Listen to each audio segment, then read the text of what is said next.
Let's do this. All right, I'm going to start recording. Maybe you should start the podcast for once. Oh no, don't do that to me now. All right, never mind. Hello and welcome to another podcast of terror. It's a production of Galactic Netcasts. This is Corey and I get together. We talk about stuff, usually on Sunday nights. Now it's daylight savings, so it's been pitch black for hours, and I feel like it's later than it is. It's really not that late, and I'm here instead of watching football. Thanks. And I never watch football, so it's always dark in my mind. I'm not entirely sure how football correlates to it being dark in your mind, but because you're you, we'll just kind of let that one pass. Yes. As mentioned, you're hearing the sweet sounds of Corey Scott and his delicious voice. How are you, Corey? I'm good. Today is the first day of my trek into NaNoWriMo, and I am doing everything I can to avoid getting started. So welcome to the Podcast of Terror. No wonder you wanted to. You're like, oh, it's podcast tonight. I'm like, well, we could really wait till like Wednesday, and I'll just put it out late. And you're like, no, we have to do it now. That's right. And I had to get out of my chair, I had to cover myself, so I was sitting with blankets and stuff. Oh God, dick. I just walked into the office when I wrote you and said that I'd done the movie, so I was prepared to either start on one thing or start on the other thing. It was nicer. It's just good to get this done, and I don't want to miss deadlines this soon. I don't want to be that asshole who's like, "Hey, get used to getting us every Tuesday." Haha, fuck you. We're just kidding. Welcome to Thursday, bitch. Well, I feel like because this podcast is from you and I. There's got to be at least a few female listeners. They should get used to us letting them down. Oh yeah, absolutely. So there's that. As kind of mentioned, I don't know. I've lost my train of thought at least 3 times already. But we talk about horror things. And now that Halloween's over, I'm kind of sad. Now I have to worry about, we went to Walmart yesterday and today. We went yesterday, and there was Halloween shit everywhere. We went today, and there's fucking Christmas stuff everywhere. Yeah, I had a Christmas song stuck in my head earlier last week, and I was kind of pissed off at myself because I'm walking through the hallway whistling some tune, and I was just, I've got to kick my own ass for this. Yeah, I think it's mildly obnoxious that it's like at midnight, Christmas shit comes out, Halloween candy goes on sale. My cable, which I hate at the moment, but the big thing popped up and it's like, oh, channel blah, blah, blah, blah, blah, it's countdown to Christmas. I'm like, you fucking assholes, it's November 1st. It is. What happened until after Thanksgiving? Yeah, exactly. Whatever happened to Black Friday was really the start of the shopping for Christmas, and that's when all the Christmas stuff used to go up, at least in my world. And it has not been that way for a long time. I remember that too. It was the day after Thanksgiving was a big thing. Like, we thought it was weird that like my mom would go Christmas shopping in the beginning of November. Now with the internet, it doesn't matter. I don't have to leave my house to buy people things. But yeah. I kind of blame Tim Burton. He combined Christmas and Halloween into one movie. And I think as soon as that happened and everyone started watching The Nightmare Before Christmas in mid-September, getting anticipation for Halloween, and then just kept it going through December and beyond. And just one more reason to hate Burton. I feel like that's a different conversation. I don't hate the guy. I don't really like the guy. Yeah, that was really out of left field. I'm sorry that you hate the guy. But I don't hate him, but I hate some of the crap he does. Speaking of things that we hate. Speaking of crap. Corey and I embarked on a journey in our respective houses. It's not like we got together, but there was a live exorcism on Destination America that aired on Friday, October 30th. Now, mind you, they had shit everywhere for this thing. If you went to the Destination America website, it was like exorcism with a countdown and not a whole lot of information as to exactly what they were doing. So yeah, and that's part of the bullshit right there. Also, let's just be fair. I told people at work about that this was happening. Nobody had a clue. Nobody I worked with at all. And they're not genre fans, they're not horror fans or anything, but I was still kind of surprised. I'm like, you don't know about the live exorcism happening on Friday? No, not at all. Yeah, you'd think it'd be a big deal. And I think the reason, my wife's a big Chip Coffey fan, and I think she found out because she probably still follows him on Twitter or something dumb. And he was obviously involved, but the thing that sucked and what pissed me off is this whole time I'm gearing up for like they are exorcising a demon from a person. Right. This shit show starts, and they're at the house where shit went down, which inspired the movie The Exorcism. Which I'm like, it's still kind of cool. Like that house is apparently super mega fucking haunted, but for 2 hours, it's like clips and some assholes from down south and a jerk off with a shirt that's too small and some fat neckbeard, and they're just talking and they're talking and talking, and then they go inside the house and nothing happens. But people all over the world are like, oh, I'm so fucking scared, I can't sleep. You're a pussy. You are a fucking pussy. Nothing happened. I was on Twitter. I was looking up that hashtag. I did not see any of those people posting on Twitter. I think that was a bunch of shit. They were just random things that were sent in, because the live tweets that were going on was a lot of people going, what the fuck is this shit? And why are the Duck Dynasty guys doing an exorcism in this house? Exactly. I don't understand. Fucking twat muffins. And oh my god, it just sent me into a rage spiral. Things got kind of cool when Chip and his team went in there. Now, assuming that you believe in the fact that when they were playing with the Ouija board, it was real, right? And I had a conversation on yesterday on the way to band practice with our bass player about this, and he does not believe in ghosts or the afterlife or any of that shit. Like, we were having a conversation. I have encountered spirits. I have a picture on my phone that I took during a ghost hunt of a kid sitting at a box. And there's a story that goes, we were talking to the spirits, and someone said, oh, are you a child? And it responded yes by turning a flashlight off. Took a picture, kid there. That's proof enough to me. That's one of the few things that have happened to me. So I was explaining all of this to Ken, and Ken's like, fuck you, I don't believe any of this bullshit. So we were talking about the exorcism, and I said, Chip is legit. And he just kind of stared at me. I said, well, he's legitimate in the fact that, like, people believe the shit that he says. Now, Corey, I don't know how much you know about Chip or seen him or what. He seemed familiar. I don't know a lot about him, but I don't watch a lot of the Ghost Hunter shows. So yeah, Paranormal State a lot, which my wife loved. I actually knew a guy that ended up on the show too. Anyone watching? Chad Kalick was the original manager of my band. Chad ended up on Paranormal State, which is fucking weird, and now he does a bunch of Ghost Hunter movies. Anyways, so she loved him from that. So I obviously had to watch it by default because I was trying to touch her boobs. So I feel like Chip kind of has a legitimate ability to do this stuff. I'd like to believe so, at least. So it was cool to me when he went in there and it was like he was reacting to what was happening. So like the 6 minutes that they were playing with the Ouija board was cool.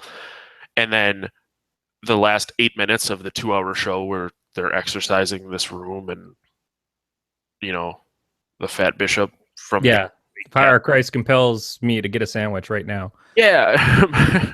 We were watching it, and my wife was like, I feel like if he was a real bishop, like, the church would be pissed, because isn't that like gluttony to be that fat? I was like, well, settle down, wife. And I slapped her a few times.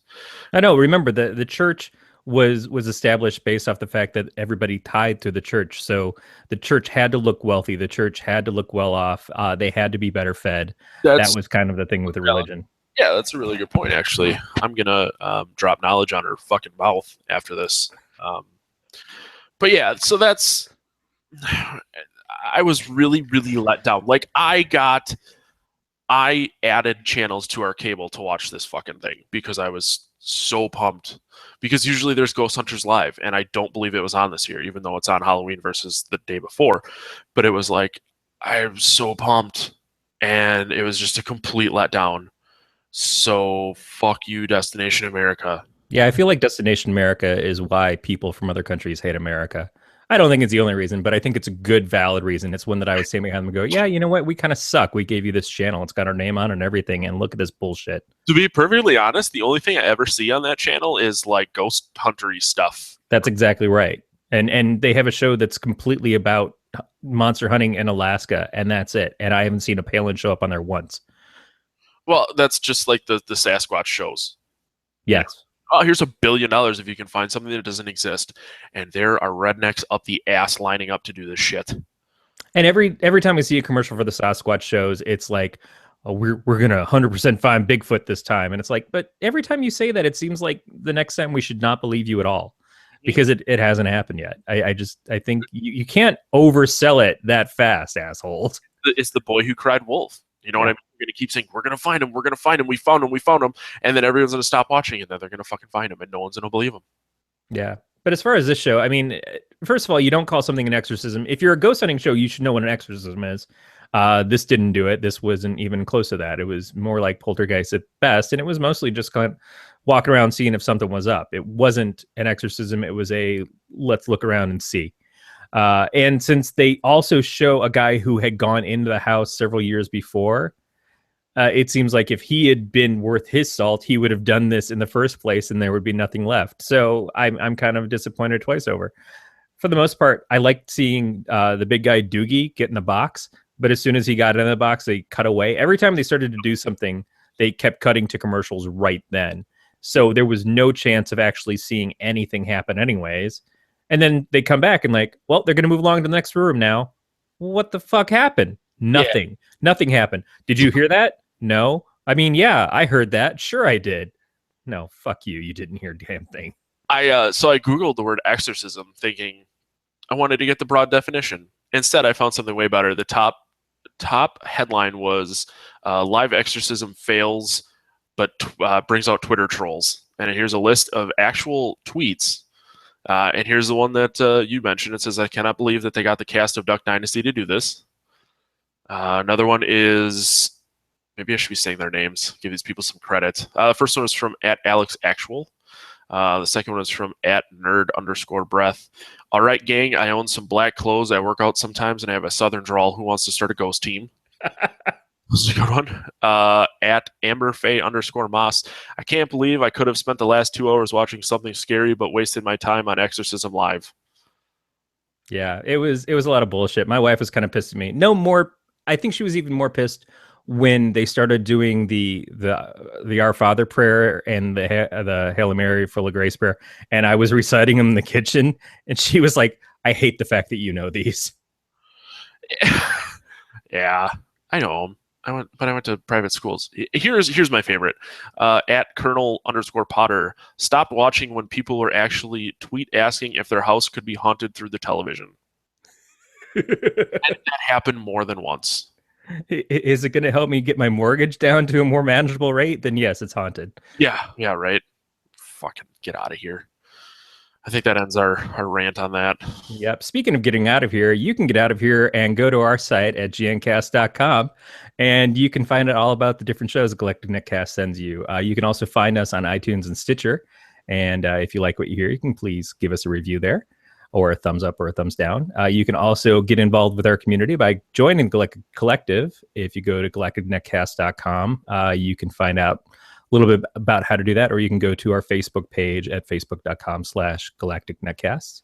And finally, you can leave us feedback by emailing us at galacticnetcast@gmail.com, or leave us a voice message by calling 805-328-3966. Let us know what you're haunted by. I'm mostly haunted by cheese. You know, when you were talking, I kind of want to pay you like $50 just to talk me to sleep at night. I could do that. Nothing makes my wife more tired than me being in bed next to her talking. Why are you haunted by cheese? Cheese is the nectar of gods. I love the nectar. Unfortunately, it binds the pipes. See, you got to get better at eating cheese. Oh man, I eat so much cheese. I was young once. You're not that much older than I am, are you? I'm pretty sure. I think we've established the fact that every time you talk about when you were born, I have a standing heart attack. I don't remember these things. I used to do drugs. Yeah, well, I'm much more Dave than a Matt. Let's just go with that. Anyways, so this week we reviewed a movie, and this is my suggestion. I was excited about this. I've been pushing to get Matt on this one for a while, and when I told my wife, "Hey, we're gonna watch Feast for the next podcast to Terror," she's like, "Oh yeah, Feast." She was super jazzed for this. So I'm kind of curious as to what you thought of it. It had like a really heavy like Tremors feel to it. Yeah, I can absolutely see that. I mean, it's got. I think it much more goes into the darker horror stuff than Tremors did. Tremors being A little more mainstream, obviously. Kevin Bacon. It had, I think, a lower rating. I think it was PG-13, but this was far more gory. And if you saw the unrated version, perverse, way more perverse. This was created from the I believe the second season of Project Greenlight, which was the show that Matt Damon and Ben Affleck were doing, where they were trying to get new film projects off the ground. I was super impressed when I saw that the executive producers were Matt Damon, Ben Affleck, and John Carpenter. Yeah, it was kind of insane to me. I think I saw Wes Craven's name in there too at some point in the credits. It was Wes Craven, and not John Carpenter. Yeah, I did see the version. I had to look to see I had to read the file name. And then Jason Mewes, as a tie-in, gets to show up as well as Jason Mewes, which was actually funny. Yeah. I thought it was funny how they, like, everyone kind of had their little, like, their name and fun facts about them. So I audibly laughed when it was like Jason Mewes, actor, and then it was like life expectancy. Surprised us all already. Yeah. How has he made it this far? Yeah, right. I like the intro cards. I think that they used that very well in this. And that was one of the first things I noticed when I watched it the first time, was when they're introducing each of the characters and they're saying, you know, and this guy is 17 and he sells firecrackers to the kids at school. Yeah. Life expectancy. They wouldn't kill a kid, would they? And they fucking kill a kid. Yes. They kill a lot of people in this really well. I'm not gonna hold back. I love this movie, so go ahead and tell me what you think. I was pleasantly surprised at how much I actually liked this movie. It was funny when it needed to be funny. I wish you could have seen more of the monsters, whatever you want to call them, the aliens. There's too much like camera shaky stuff while they're around, so you can't get like a good look at them ever. Yeah, and that may be a budget thing, but when they come up and they show up, the little monsters especially, they show more. Yeah, and they show you the head of one at the beginning, but when the one monster towards the end breaks through and then sheds its shell, essentially, yeah, which is kind of like the little peanut girl on the Adventures of Gumball, just finally broke out of her shell a couple seasons ago. Probably conflating Adventures of Gumball to a very bad place. It was an interesting character take, the way that it looked. But I loved the fact that everything that this did with the characters, it showed you what you expected things to go with, and then it just sort of took great pleasure in breaking your expectations. Yeah, there was I honestly focused on a lot of the funnier parts instead of the horror parts. Like when they throw Henry Rollins is like, hey, we're going to show them we're better than them by throwing their dead baby out. Yeah. And then they just fuck and have another baby. And then there's like this gratuitous sex scene between these monsters on a car. And then they set the car alarm off and the old lady just turns the alarm off. Clicks the alarm. Yeah, I'm like, this is fucking great. I thought that part was so funny, and then when they chop his dick off, yep, with the door. Yeah, I'm like, yeah, maybe I'm really childish for like those are my favorite parts of the movie, but that's what I remember, and that would be why I would tell someone to watch it. Be like, you got to watch it because some weird shit happens that you don't expect to happen. Yeah, they introduce a hero to you pretty early on. The guy who comes in and knows what's happening and is like, I'm going to save all your asses. And then they take that away immediately. Yeah. And that's kind of a beautiful thing, is they keep leading you as to who is the hero for the movie. And then there isn't one. There are people that you want to survive. There are people that you just know very much are not going to survive. But then there are people that you think are going to that don't. And they get away with it. I think that they handle it all really well. Now, did you see the unrated version, or do you know? It was the unrated version. Okay, so there was a scene where they take the character Harley Mom, and they take her body and they throw her out to basically as a booby trap for the creatures. Yep. And they find out that she's not actually dead at the last second, but they wind up going through with it anyways. And there's a pretty vile thing that happens to her in that moment right before she dies, and that is a source of a lot of controversy about this film. But it's also one of those moments where it really kind of paints the picture that this is not a horror movie like other horror movies. To me, this is incredibly off the wall. I was unsure as to what was happening to her. So I guess that kind of clears it up for me. Yeah. Yeah, that's exactly it. And you get a little bit of that when the first little creature is running around in the bar, and it's basically humping the shit out of the deer, out of everything. And I think that sort of tells you what these creatures are, is that they're eating things and they're reproducing and they're having sex with things. That's what their whole nature is. It's like just the most base human feelings of what we need to survive taken to a horrific level. So what you're saying is they're men. I'm saying that they are very man-like.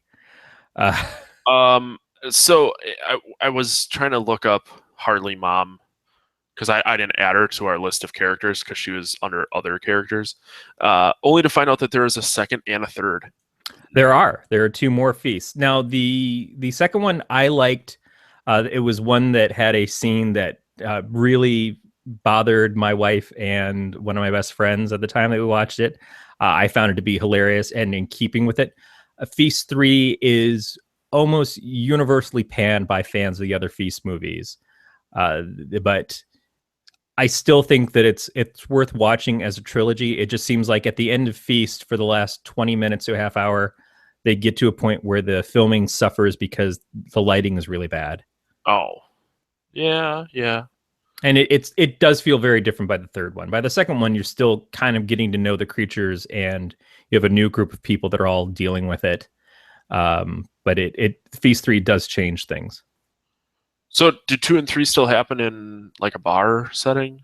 No, they take place in different areas, but they're not far out from the bar. In fact, one of the characters that survives this one winds up in all 3 films. Honey Pie.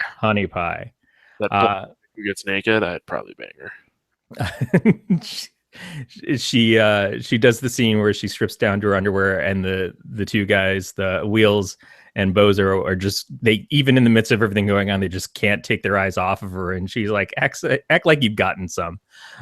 And the Wheels is like, but I haven't gotten some. I'd like to. Yeah. Everybody in this was actually, I mean, not to say that they were huge stars or anything, but I recognized quite a few people from this, not the least of which would be, we already talked about Jason Mewes. Henry Rollins, of course, is amazing in everything, I think. Even when he's bad, he's still fantastic. The heroine used to be on the show Numbers. That's what I recognized her from when I first saw this.